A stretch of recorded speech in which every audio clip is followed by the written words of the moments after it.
हाणे ज़िक्र कंदासीं सामूंडी तूफ़ान ताओ थी वधीक शिदत अख़्तियार करे वरिती आहे। तूफ़ान कराची खां 800 किलोमीटर जे फ़ासिले ते मौजूद आहे।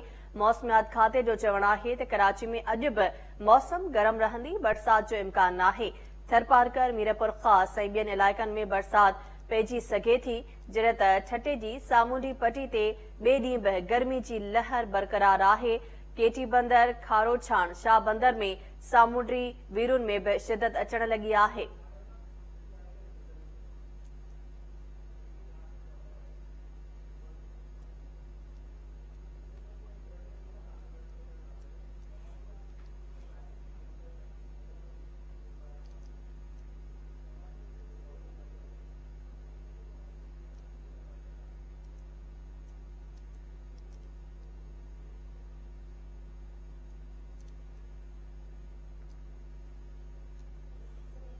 सामूंडी तूफ़ान ताओ थी वधी शिदत अख़्तियार करे वरिती आहे। तूफ़ान कराची खां 800 किलोमीटर जे फ़ासिले ते मौजूद आहे।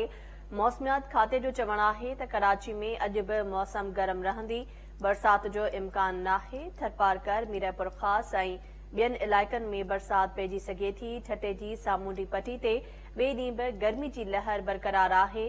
केटी बंदर, खारो छाण, शाह बंदर में सामूंडी वीरुनि में भी शिदत अचण लगी आहे।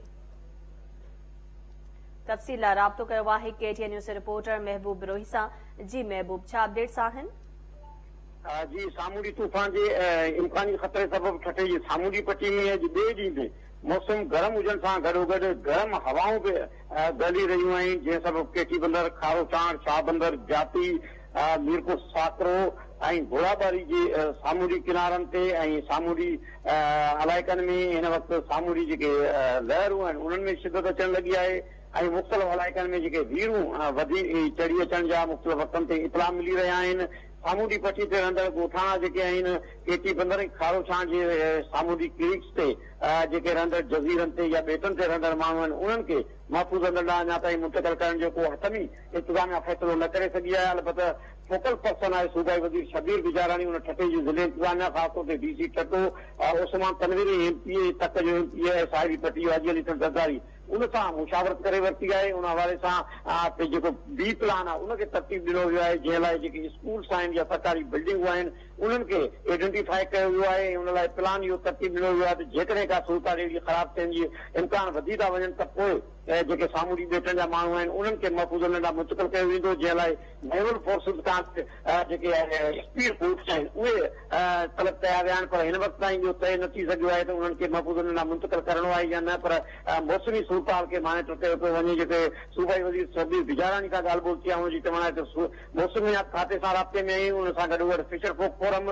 ऐं जेके माहिगीर तंज़ीमूं आहिनि उन्हनि सां राब्ते में आहियूं त जीअं जेकॾहिं सूरत अहिड़े क़िस्म जी पैदा थी त पोइ उन्हनि खे मुंतक़िल कयो वेंदो। फ़िलहाल मुंतक़िल करण जो हथमी फ़ैसिलो न थी सघियो आहे।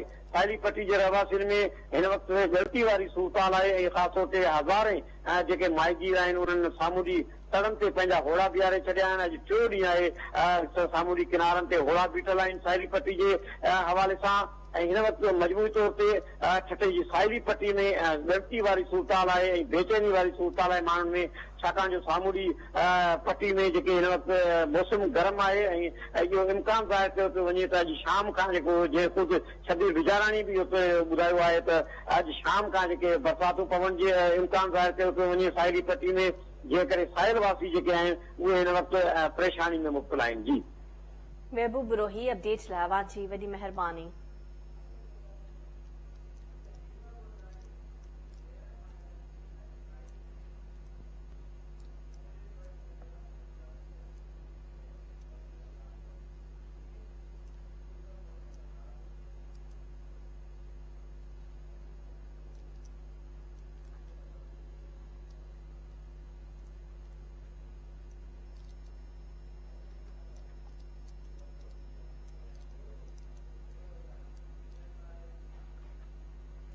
ॿिए पासे अवां खे